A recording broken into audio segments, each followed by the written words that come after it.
महोदय, मैं अपने लिए इसे बड़ा सौभाग्य मानता हूँ कि मैं आज के इस समारोह में सम्मिलित हो सका। कुछ दिन पहले जब लोकनायक बापूजी आड़े ने मेरे पास लिखा कि मैं यवतमाल आकर लोकमान्य तिलक की मूर्ति का अनावरण करूं, तो मैंने अपने लिए इसे बड़ा सम्मान माना। उसके साथ साथ बापू जी ने यह सूचना भी दी कि यदि मैं यहाँ आऊँगा तो मुझे यह भी सौभाग्य मिलेगा कि एक बार फिर उनके दर्शन कर सकूँगा।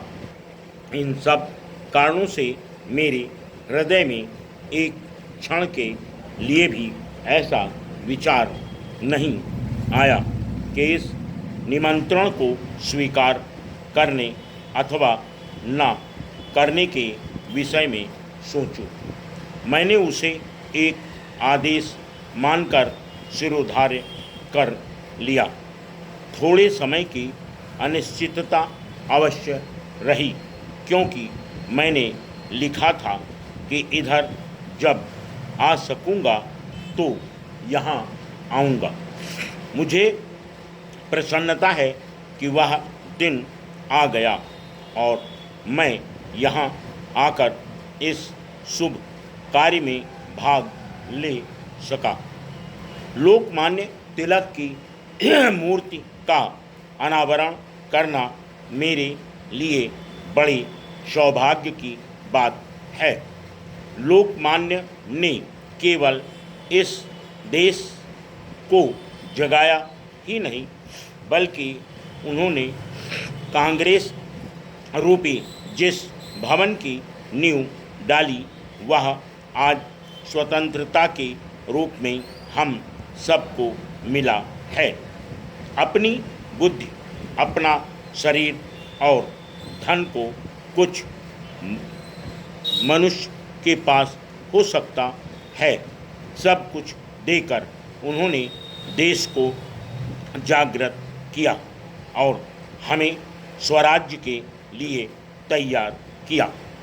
जिस समय हम यह नहीं समझ पाए थे कि उस स्वराज के लिए और भी कितने त्याग की आवश्यकता होगी, उस समय उन्होंने हमें केवल यही मंत्र नहीं दिया कि स्वराज हमारा जन्मसिद्ध अधिकार है, बल्कि उन्होंने यह भी बताया कि हो सकता है कि ब्रिटिश राज्य के जेल खाना में रहकर हम देश की अधिक सेवा कर सकेंगे। यही कहकर उन्होंने कड़े कारावास का दंड हंसते हंसते हर्ष के साथ झेला और सारे देश के सामने एक उदाहरण रखा, जिसका इस देश के लोगों ने हजारों और लाखों की संख्या में अनुकरण किया और अनुकरण करते करते अंत में हमने स्वराज्य भी पा लिया। आप लोग लोकमान्य के काम के ढंग से और बहुत निकट के दर्शन से भी मेरी अपेक्षा कहीं अधिक परिचित हैं। मुझे तो उनके संपर्क में आने का थोड़ा सा ही सौभाग्य प्राप्त हुआ था। आप में से बहुतेरे ऐसे होंगे जिनको उनके पीछे पीछे चलकर काम करने का सौभाग्य प्राप्त हुआ होगा। मुझे इस बात की और प्रसन्नता है और ईश्वर को धन्यवाद है कि ऐसे लोगों में एक प्रमुख व्यक्ति लोकनायक बापूजी आड़े आज भी ईश्वर की कृपा से एक भयंकर रोग से मुक्त होकर इस सभा में उपस्थित हो सके हैं। मुझे आशा है कि हमें उनका उपदेश बहुत दिनों तक मिलता रहेगा और यह हमारा पथ प्रदर्शन करते रहेंगे।